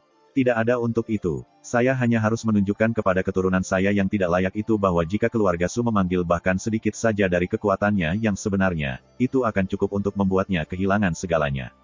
Jika, meskipun begitu, dia menolak untuk menundukkan kepalanya dan bertobat, maka. Bahkan sebelum Su Hongli menyelesaikan kalimatnya, tali pancing di kolam bergetar. Su Hongli menggerakkan pergelangan tangannya, dan seekor ikan emas gemuk muncul di permukaan air. Penatua Taois tersenyum dan bertepuk tangan. Seekor ikan mas emas di kail. Itu pertanda baik. First Immortal of the Sword, Chapter 227. Matahari terbenam berwarna merah seperti darah, dan langit gelap dan berat. Blue Thistle Yao Mountain menutupi hamparan tanah yang luas, ribuan mil penuh, dan itu melingkar dan memutar seperti ular raksasa. Di barat daya, tidak jauh dari gunung, ada perkemahan militer. Bangunan-bangunan padat seperti pepohonan di hutan, dan bendera berkibar tertiup angin. Prajurit elit dari Spirit Martial Marquis, Greenplate Army, ditempatkan di sini sepanjang tahun. Selama beberapa tahun terakhir, di bawah kepemimpinan Chen Zeng, mereka telah membantai Yao yang tak terhitung jumlahnya dan mengumpulkan jasa militer yang sangat besar. Inilah mengapa nama tentara pelat hijau bergema di seluruh Zhou Agung. Markis masih belum kembali. Di dalam aula menara yang dipahat dari batu kasar, Zhang Yiren berdiri dengan tangan di belakang, mondar-mandir, alisnya berkerut dengan keprihatinan yang mendalam. Belum, jawab seorang pria jangkung dan kokoh dengan baju besi berat. 5 hari yang lalu, gerakan aneh terjadi di dalam Blue Thistle Yao Mountain. Suara seperti gemuruh guntur yang rendah berlangsung selama 1 jam penuh, dan semua binatang buas gunung meraung dengan gelisah. Markis Spirit Martial, Chen Zeng, merasakan ada sesuatu yang salah dan masuk sendiri untuk menyelidiki. Siapa sangka, bahkan sekarang, beberapa hari kemudian, dia belum kembali. Saya harap Markis baik-baik saja. Zheng Yiren menghela nafas. Gelombang binatang sekali dalam 1 dekade akan dimulai hanya dalam 4 hari. Setiap kali ini terjadi, mereka perlu mengerahkan seluruh tentara pelat hijau untuk mencegah banjir binatang buas yang benar-benar keluar dari gunung. Jika spirit martial Markis tidak ada di sana untuk menahan benteng, itu pasti akan mengurangi moral pasukan. Tiba-tiba, dari jauh, dia mendengar gelombang keributan dan paduan suara teriakan. Apa yang terjadi di tempat latihan? Zhang Yiren merajut alisnya. Ekspresi pria jangkung itu berubah aneh, dan dia berbisik, itu mungkin wakil komandan Ma Sanwei yang sedang berdebat dengan pemimpin batalion Huang Qianjun. Alis Zhang Yiren berkerut, dan dia tertawa dingin. Ma Sanwei adalah Grandmaster tingkat pertama, namun dia menggertak seorang pemuda di alam akumulasi ki tahap awal. Benar-benar tak tahu malu. Menurut wakil komandan Ma, kurang dari sebulan sejak Huang Qianjun memasuki tentara pelat hijau, namun dia telah beralih dari prajurit berpangkat terendah menjadi memimpin batalion yang terdiri dari 1.000 orang. Selain itu, dia adalah perwira termuda dari pangkatnya di seluruh pasukan. Wakil komandan Ma mengatakan dia maju terlalu cepat dan seseorang perlu menekan kesombongannya, kata pria jangkung itu dengan muram. Menekan kesombongannya, Zhang Yiren berkata dengan tidak senang, sejauh pengetahuan saya, Huang Qianjun mengandalkan keahliannya sendiri untuk mengumpulkan semua jasa itu, dan dia layak untuk posisinya. Apa hak Ma Sanwei untuk menekan pemuda seperti dia? Pria jangkung itu langsung terdiam. Belum lama sejak Huang Qianjun mendaftar, tetapi dia telah berpartisipasi dalam lusinan pertempuran baik besar maupun kecil, dan dia telah membunuh hampir 300 makhluk roh. Di Greenplate Army, pangkat ditentukan dengan menilai prestasi militer seorang prajurit. Semakin banyak prestasi yang Anda raih, semakin cepat Anda naik pangkat. Huang Qianjun mengandalkan prestasi yang diperoleh melalui pembantaian binatang roh untuk beralih dari prajurit biasa menjadi komandan batalion tentara termuda dalam waktu kurang dari sebulan. Tidak ada keraguan tentang itu juga. Ayo kita lihat. Zhang Yiren bangkit, lalu meninggalkan aula dan menuju ke tempat latihan. Pria jangkung itu bergegas mengejarnya. Matahari terbenam berwarna merah seperti darah. Angin mengambil pasir dan meniupnya melintasi halaman, yang saat ini dipenuhi oleh banyak tentara Greenplate Army. Pusat lahan. Huang Qianjun telah ditundukkan dan dipaksa jatuh ke tanah. Sebuah tangan besar menahan lengannya di belakang punggungnya, dan sebuah kaki besar menekan pipinya dengan kejam ke tanah. Wajahnya berlumuran debu, tetapi tidak peduli seberapa keras dia berjuang, dia tidak bisa melepaskan diri. Pemilik kaki itu adalah pria kurus berseragam militer, dengan kulit tembaga dan kepala botak berkilau. Tatapannya agresif dan kejam. Pria kurus itu tiba-tiba berteriak, "Apakah kamu tunduk?" Saat dia berbicara, dia mengerahkan kekuatan melalui kakinya. Pipi Huang Qianjun terdistorsi, dan tulang pipinya hampir mengalah. Di seluruh lapangan, tentara yang tak terhitung jumlahnya meraung kegirangan. Beberapa bersorak pada pria kurus itu. Wakil Komandan Ma, selamat berjuang. Huang Qianjun, cepatlah dan akui kekalahan. Tidak ada salahnya kalah dari Wakil Komandan Ma. Yang lain menyaksikan Huang Qianjun. Mereka tidak bisa membantu tetapi berkeringat atas namanya. Yang lain tampaknya senang dengan kemalangannya. Lihat itu. Itulah yang terjadi saat kau melawan Wakil Komandan Ma. Huang Qianjun hanyalah seorang pemula. Tentu, dia mendapatkan banyak prestasi, tapi dia terlalu banyak keunggulan. Dia tidak tahu bagaimana mengendalikannya, tidak mungkin ini akan berakhir baik untuknya. Huang Qianjun telah dipukuli hitam dan biru, tetapi tatapannya benar-benar penuh kebencian. Dia mendesis, "Kamu ingin aku menundukkan kepalaku? Bahkan Raja Surgawi pun tidak bisa membuatku melakukan itu." Mata Ma Sanwei berkilat, dan dia menekan keras dengan ujung kakinya. Huang Qianjun merasa tengkoraknya terdistorsi dan akan retak di bawah tekanan. Saat itulah kecantikan mungil muncul dari kerumunan, langsung menarik banyak tatapan. "Komandan Ma, kamu hanya berdebat. Anda tidak boleh kehilangan kesabaran." Nanying, tentara pelat hijau memiliki 30.000 prajurit penuh, tetapi hanya segelintir wanita. Nanying adalah salah satu dari sedikit orang langka itu, dan terlebih lagi, dia adalah kecantikan yang luar biasa. Ketika dia dan murid Blue River Sword Manor lainnya pertama kali mendaftar, dia menyebabkan kegemparan di seluruh Greenplate Army. Tentara tua kasar yang tak terhitung jumlahnya memperbudaknya. Saat dia melihat Nanying, ekspresi Ma Sanwei melunak secara signifikan. "Aku melakukan ini untuk kebaikannya sendiri. Saya menggunakan pertandingan sparring ini untuk meredam sisi tajamnya dan mencegah harga dirinya naik ke kepalanya. Jika dia terus seperti ini, dia akan mati bahkan tanpa mengetahui apa yang menimpanya." Nanying tersenyum manis. "Wakil Komandan Ma, saya percaya bahwa suatu hari Huang Qianjun akan memahami niat baik Anda, dan ketika dia melakukannya, dia pasti akan berterima kasih tanpa henti." Saat dia mengatakan ini, dia menoleh untuk melihat ke arah Huang Qianjun. "Kakak Huang, tolong dengarkan aku. Cepat dan turunkan kepalamu. Jika Anda meminta maaf atas kesalahan Anda, saya yakin seseorang yang murah hati seperti Wakil Komandan Ma akan memaafkan Anda." Mata Huang Qianjun melotot karena marah. Kamu juga tidak baik, Jalang. Anda telah memanfaatkan ketampanan Anda sejak Anda bergabung dengan tentara pelat hijau. Anda telah merayu Ma Sanwei, tetapi sekarang Anda melompat keluar untuk berperan sebagai goody two shoes. Menjijikkan, cepat dan enyahlah. Anda, mendengar dia menghinanya seperti ini, Nan Ying sangat marah hingga wajahnya berubah pucat. Ekspresi Ma Sanwei menjadi gelap, dan matanya bersinar dengan cahaya dingin. Dia tiba-tiba menendang, dan bang, Huang Qianjun dikirim terbang di udara, dan dia terbanting ke tanah lebih dari 100 kaki jauhnya. Tulangnya berderit di bawah tekanan, dan wajahnya berkerut kesakitan. Bahkan tanpa menunggu dia berdiri, Ma Sanwei menyerbu dan mencengkeram lehernya, lalu mengangkatnya tinggi-tinggi. Nan Ying memohon belas kasihan atas namamu, hanya agar kamu mengutuknya dan menghina nama baikku. Apakah Anda akan mempercayai saya jika saya mengatakan bahwa saya dapat, dengan satu kata, apakah Anda telah melepaskan posisi Anda dan dikeluarkan dari tentara? Nada suaranya sinis dan mengesankan. Semua orang tahu bahwa wakil komandan Ma Sanwei sangat marah. Tiba-tiba, seorang pemuda keluar dan bertanya dengan serius, "Wakil Komandan Ma, izinkan saya menanyakan sesuatu kepada Anda. Kaulah yang menyarankan pertandingan tanding ini, dan itu dimaksudkan hanya itu. Namun di sini kamu telah pergi dan menginjak-injak Huang Qianjun di bawah kakimu dan mempermalukannya. Apakah itu cocok untuk seorang wakil komandan?" Semua orang meliriknya, lalu menyadari bahwa ini adalah Li Moyun. Dia mendaftar pada waktu yang sama dengan Huang Qianjun.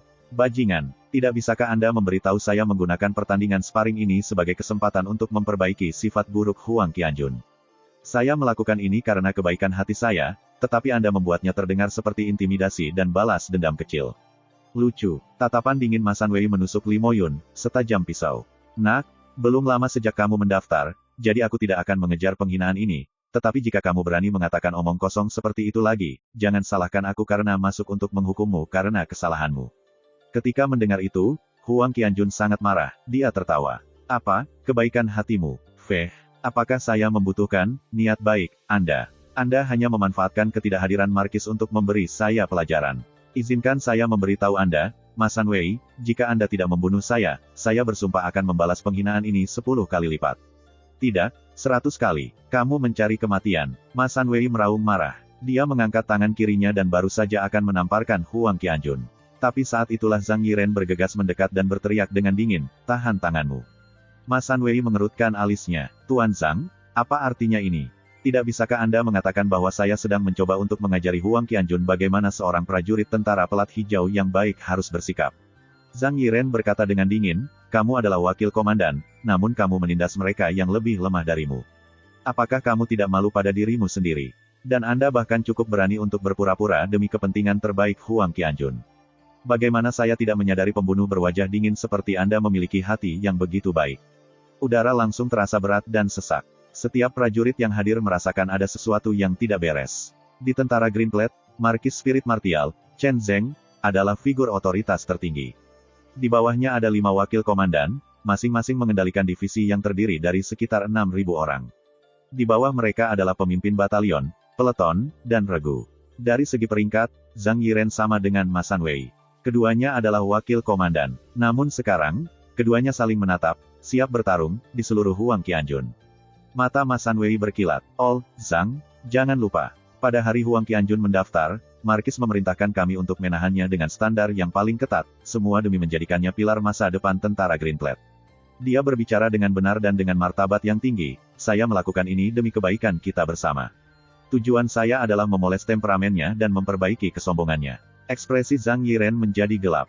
"Kamu menyebut akting ini demi kebaikan bersama. Apakah Anda berani mengatakan itu jika Markis ada di sini? Kenapa aku tidak berani?" Ma Sanwei tertawa dingin. "Jika Markis tahu aku mencoba membantu Huang Qianjun, tidak mungkin dia akan keberatan." Zhang Yiren sangat marah, dan dia baru saja akan mengatakan sesuatu ketika Huang Qianjun berkata dengan dingin, "Wakil Komandan Zhang, tidak perlu membuang kata-kata untuk orang ini. Nanti, saya akan menemukan alasan yang sama untuk membayarnya." Melihat, apakah itu cara bagi seorang pemimpin batalion untuk berbicara dengan seorang wakil komandan? Dia sama sekali tidak menghormati seniornya. Dia melanggar hukum dan tidak bisa diperbaiki. Mata Ma Sanwei bersinar dengan cahaya dingin. "Jika kita tidak melakukan sesuatu terhadap gertakan anak ini, dia akan membawa bencana bagi seluruh tentara Greenplate." Saat dia mengatakan ini, dia mengangkat tangannya untuk menamparkan Huang Qianjun. Tapi saat itulah seruan nyaring elang bergema di seluruh langit. Segera setelah itu, di bawah tatapan tercengang penonton, Blue Scale Eagle yang luar biasa menyapu ke arah mereka, secepat kilat, dan mendarat di tempat latihan. Su Yi, Ning Xihua, dan Shen Jiusong turun, dan mereka langsung menjadi pusat perhatian.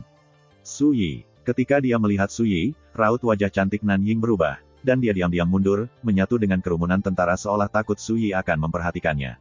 Li Moyun juga tercengang, tapi dia tidak mengatakan apa-apa. Dalam hati, dia merasa agak bertentangan. Huang Qianjun tercengang. Dia hampir tidak berani mempercayai matanya. Apa yang saudara Su lakukan di sini? Pendengaran Zhang Yiren terkatup. Ini buruk. Su Yi baru saja menyaksikan wakil komandan tentara Greenplate menggertak Huang Qianjun. Bagaimana tanggapan seorang pemuda abadi yang telah jatuh ini? Pikiran Set. Saya tidak bisa menjadi satu-satunya yang merindukan Huang Qianjun, kan? Dia melakukannya dengan cukup baik untuk dirinya sendiri. Saya merasa seperti ayah yang bangga. Anda pergi, Huang Qianjun. Itu anak kita. Anda telah datang jauh. Pangkat Huang Qianjun secara harfiah diterjemahkan menjadi Komandan 1000 orang. Tampaknya ada kata untuk itu, Chiliarch, tapi kebanyakan digunakan untuk sejarah militer Yunani dan Romawi kuno. Saya pergi dengan pemimpin batalion sebagai alternatif. Jika Anda tahu lebih banyak tentang terminologi militer daripada saya dan keberatan dengan terjemahan ini, silakan beritahu saya di komentar. Juga, kata yang saya terjemahkan sebagai wakil komandan memiliki karakter A, atau wakil-wakil, tapi saya tidak ingat pernah melihatnya ketika Zhang Yiren terakhir kali muncul. Saya sedikit bingung. Saya akan kembali dan memeriksa bab-bab sebelumnya, tetapi tebakan saya adalah bahwa ini adalah kekeliruan dari pihak penulis. Bisa juga hanya karakter yang berbuat salah karena terlalu sopan. Untuk saat ini, yang perlu kita ketahui hanyalah bahwa Zhang Yiren dan Ma Sanwei memiliki kedudukan yang setara. First Immortal of the Sword, Chapter 228. Ma Sanwei tidak mengenali Su Yi atau Ning Xihua, tapi dia mengenali Cloudlight Marquis, Shen Jiusong, sekilas. Dia segera melonggarkan cengkeramannya di tenggorokan Huang Qianjun, menegakkan seragamnya, dan mengepalkan tinjunya untuk memberi salam. Wakil Komandan Ma Sanwei dari pasukan pelat hijau menyambutmu, Marquis Shen. Para prajurit yang hadir gemetar ketika mereka menyadari siapa Shen Jiusong itu, dan mereka semua menyambutnya dengan sungguh-sungguh. Shen Jiusong mengangguk dengan halus. Kamu tidak perlu terlalu sopan. Saat itulah Zhang Yiren bergegas mendekat. Pertama, dia tersenyum dan menyapa Shen Jiusong. Kemudian, dia berbalik dan berbisik kepada Su Yi, Tuan Muda Su, saya tidak menyangka Anda akan datang juga. Su Yi mengabaikannya. Sejak pertama kali tiba di kelompok pelatihan, tatapannya terfokus pada Huang Qianjun.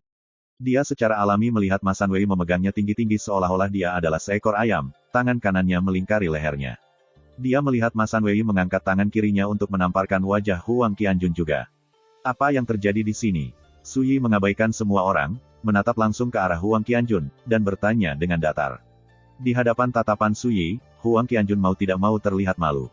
Kakak Su, aku mempermalukanmu lagi. Dia tiba-tiba menginginkan tidak lebih dari sebuah lubang untuk dijelajahi. Ketika mereka pertama kali berpisah kembali di ibu kota prefektur Cloudriver, dia diam-diam bersumpah pada dirinya sendiri bahwa dia akan membuat nama untuk dirinya sendiri di Greenplate Army agar tidak menyia-nyiakan semua perawatan dan pelatihan yang telah diberikan Su Yi kepadanya. Siapa sangka, saat dia diintimidasi, Su Yi akan muncul entah dari mana. Sekarang, Ning Xihua dan Shen Jiusong merasakan ada sesuatu yang salah.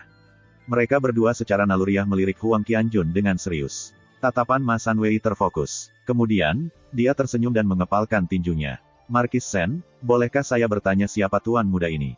Tatapan Shen Jiusong sudah membeku, dan dia berkata tanpa ekspresi, pertama, beritahu aku apa yang sebenarnya terjadi sekarang. Saat Ma Sanwei melihat perubahan sikap Shen Jiusong, hatinya terasa sesak. Dia sudah bisa merasakan bahwa ini tidak terlihat bagus untuknya. Zhang Yiren hanya bisa berkata, Ma Zi, sebaiknya Anda menjelaskannya sendiri. Kalau tidak, jika Anda tidak menyenangkan Tuan Muda Su, bahkan Markis sendiri tidak dapat melindungi Anda. Ekspresi Ma Sanwei berubah. Dia tahu bahwa Zhang Yiren sedang memperingatkannya. Dia langsung menyadari bahwa siapapun pemuda berbaju biru yang mereka sebut, Tuan Muda Su, identitasnya tidak sederhana. Ma Sanwei menarik napas dalam-dalam, lalu berkata dengan sungguh-sungguh, Huang Qianjun adalah pemimpin batalion tentara pelat hijau kita. Akhir-akhir ini, dia berulang kali meraih sukses besar di medan perang. Penampilannya benar-benar luar biasa, dia bibit bagus yang langka. Setelah mengatakan semua ini, nadanya tiba-tiba berubah. Tapi menurut saya sikapnya telah berubah baru-baru ini. Mereka mengatakan bahwa batu giok pun perlu dipoles sebelum bernilai apapun. Saya khawatir dia akan menjadi terlalu sombong dan melupakan dirinya sendiri. Itu sebabnya saya, atas nama sparring, mengambil sendiri untuk memberinya pelajaran. Tujuan saya adalah untuk mengurangi arogansi dan gertakannya. Saya ingin dia mendinginkan kepalanya dan mendapatkan kesadaran diri. Itu akan menguntungkan pertumbuhannya di masa depan. Ketika dia mencapai titik ini, Huang Qianjun tiba-tiba tertawa dingin dan memotongnya. Wakil Komandan Ma, bisakah kamu benar-benar mengatakan itu dengan hati nurani yang baik? Apakah Anda berani mengatakan bahwa semua yang baru saja Anda katakan itu benar, dan semuanya datang langsung dari hati? Ekspresi Ma Sanwei berubah, dan dia menggeram, saya Wakil Komandan. Alasan apa yang mungkin saya miliki untuk menggertak seorang pria muda seperti Anda?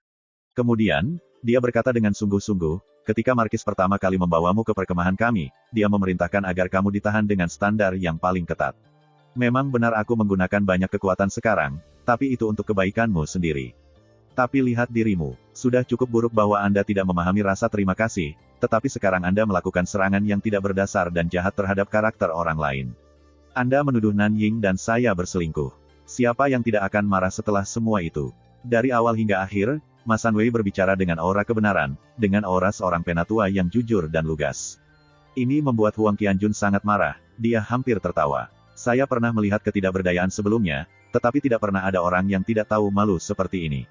Nanying, alis Suyi menyatu, dia menyapu pandangannya ke kerumunan, dan dia dengan cepat menemukan Nanying bersembunyi di antara massa. Kulit kepala Nanying langsung mati rasa, dan dia merasakan dorongan untuk menamparkan wajah Ma Sanwei. Apakah Anda hanya harus pergi dan membawa nama saya? Di bawah tatapan Suyi yang berat, Nanying tidak punya pilihan selain berpura-pura tenang. Dia memaksakan senyum kaku dan berkata, Senior Apprentice Brotersu, lama tidak bertemu. Semua orang tercengang. Pria muda berbaju biru ini adalah kakak magang senior Nanying. Bahkan Ma Sanwei merasa sedikit bingung. Apa yang terjadi di sini? Suyi mengabaikan tatapan aneh orang banyak dan tidak memperhatikan Nanying lebih jauh.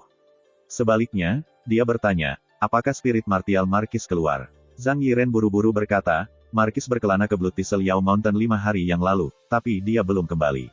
Su Yi mengangguk. Kalau begitu, aku harus menyelesaikan masalah ini sendiri. Saat dia mengatakan ini, dia melirik Ma Sanwei, lalu berkata dengan tenang, ayolah. Mari berdebat. Saya akan membuat pengecualian sekali ini saja dan mengajari Anda bagaimana berperilaku. Itu hanya beberapa kalimat ringan dan lapang, namun seluruh alasan langsung menjadi sunyi senyap. Hati Zhang Yiren mengepal, dan dia berkata dengan tergesa-gesa, Tuan Muda Su, saya percaya bahwa ketika Markis kembali, dia akan menebusnya dengan Huang Qianjun.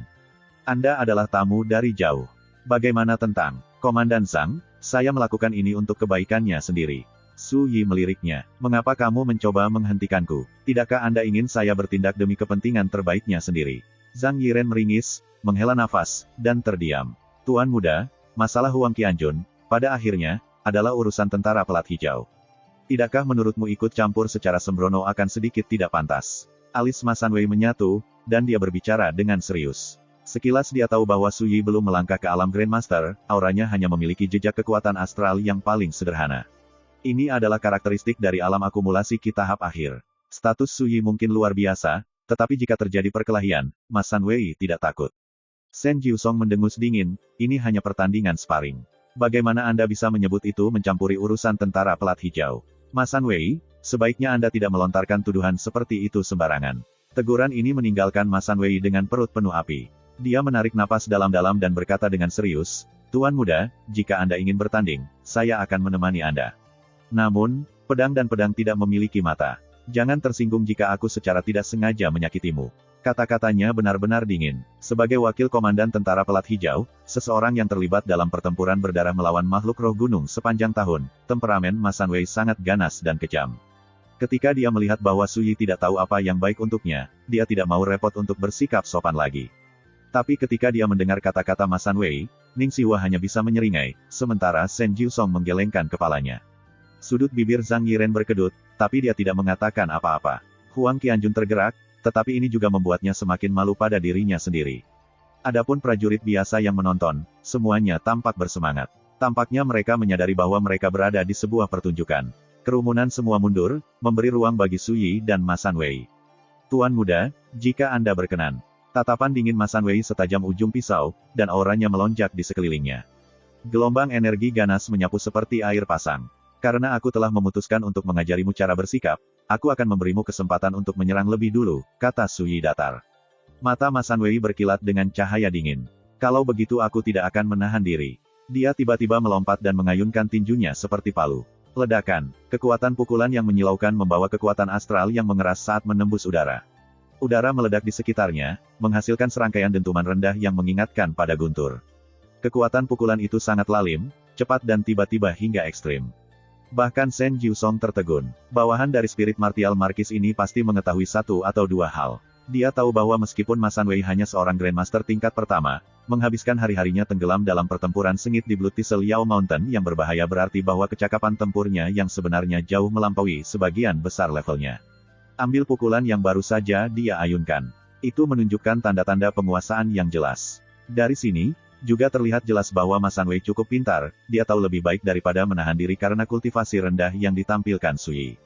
Dia tampil habis-habisan sejak awal. Sayangnya, Ma Sanwei tidak tahu betapa mengerikannya keberadaan yang dia hadapi. Shen Jiusong baru saja memikirkan hal ini ketika Bang! Sui dengan santai melambaikan tangannya di udara, dan kekuatan tinju yang menyilaukan muncul seperti gelembung. Kuku Sui telah menembusnya. Satu gerakan ringan dan santai. Prajurit tentara pelat hijau di dekatnya tertegun. Mereka hampir mengira mereka berhalusinasi. Hati Huang Qianjun, Nan Ying, dan Li Moyun bergetar. Seberapa kuat, sebelum kerumunan bisa bereaksi, Sui menghilang dari pandangan. Sesaat kemudian, dia sudah berada tepat di depan Ma Sanwei. Dia dengan lembut menekan dengan telapak tangannya. Ma Sanwei telah menyadari bahwa ada sesuatu yang salah, dan hatinya bergetar. Ketika dia melihat ini, dia tidak ragu untuk menggunakan kekuatan penuhnya dan memblokir dengan kedua tangannya. Kegentingan, suara tulang retak terdengar. Di bawah tatapan tak percaya penonton, telapak tangan Sui menghancurkan kedua lengan Ma Sanwei. Mereka lemas seperti kapas dan terayun ke belakang seperti sepasang ular mati. Dan telapak tangan Sui memanfaatkan celah itu, merobek ruang di antara mereka tanpa kehilangan kekuatan. Dia menekan langsung ke bahu Ma Sanwei. Bang! Lutut Ma Sanwei terbanting ke tanah dan menahannya dengan cepat, mengaduk debu dan kotoran. Wajahnya merah karena marah dan panik. Hanya satu serangan telapak tangan yang dengan mudah menekannya. Seluruh tempat terdiam. Ning Xihua dan Shen Jiusong sama tenangnya seperti sebelumnya, tapi mata yang lain membelalak. Smackdown langsung, jelas, dan mudah ini membuat mereka benar-benar terpana. Itu benar-benar tidak bisa dipercaya. Sui telah memblokir tinju Ma Sanwei dan menekannya hanya dalam sekejap mata. Bagaimana tamparan itu? Tanya Sui. Ekspresi Ma Sanwei berubah tidak menentu sebelum dia menggertakkan giginya dan berkata, sebelumnya, aku buta. Tamparanmu telah memenangkanku, sepenuhnya dan sepenuhnya. Bang! Sui menendangnya, menerbangkan Ma Sanwei. Dia batuk darah dan berjuang untuk bangkit, tetapi lukanya begitu berat sehingga dia jatuh kembali ke tanah. Para penonton tersentak, adegan kejam ini membuat mereka tercengang. Sui bertanya lagi, bagaimana tendangan itu? Napas Ma Sanwei terengah-engah, dan suaranya serak saat dia berkata, Tuan muda, tendanganmu mengajariku betapa lemah dan rendahnya aku sebenarnya. Saya tidak akan pernah berani menjadi kurang ajar seperti sebelumnya lagi. Mulai hari ini, saya pasti akan mengukir ajaran Anda jauh ke dalam hati saya dan bertobat. Sui berjalan mendekat, lalu langsung menginjak kepala Ma Sanwei dan menatapnya. Aku melakukan ini untuk kebaikanmu sendiri. Apakah Anda menghargai kebaikan saya? Wajah Ma Sanwei terdistorsi di bawah tekanan, dan mulutnya tepat di tanah saat dia berteriak di antara terengah-engah. Kebajikan ini seluas langit, tidak berbeda dengan memberiku kelahiran kembali. Penghargaan saya datang langsung dari hati. Selama saya hidup, saya tidak akan pernah melupakan kebaikan ini. Kerumunan itu tercengang. Pertama, karena metode kejam dan tegas Sui membuat mereka takut. Kedua, karena mereka tertegun melihat kelakuan Ma Sanwei. Sepertinya dia telah dipukuli hingga benar-benar tunduk. Setiap kata-katanya benar-benar membalikkan pemahaman mereka sebelumnya tentang dia. Siapa yang mengira bahwa wakil komandan yang oleh para prajurit tentara pelat hijau disebut, penjagal berwajah dingin, akan menyerah begitu menyeluruh dan begitu cepat. Dia bertindak seperti penjahat yang tiba-tiba melihat cahaya dan menyadari beratnya dosa-dosanya. Tapi mata Shen Jiusong menyipit. Ma Sanwei ini licin dan mudah beradaptasi. Dia salah satu pelanggan tangguh. Itu, dan orang gila yang tidak memedulikan martabat atau reputasinya. Demi hidup, dia rela membuang apa saja dan segalanya. Orang-orang seperti dia selalu menjadi yang paling berbahaya. Terima kasih, sampai jumpa di episode berikutnya.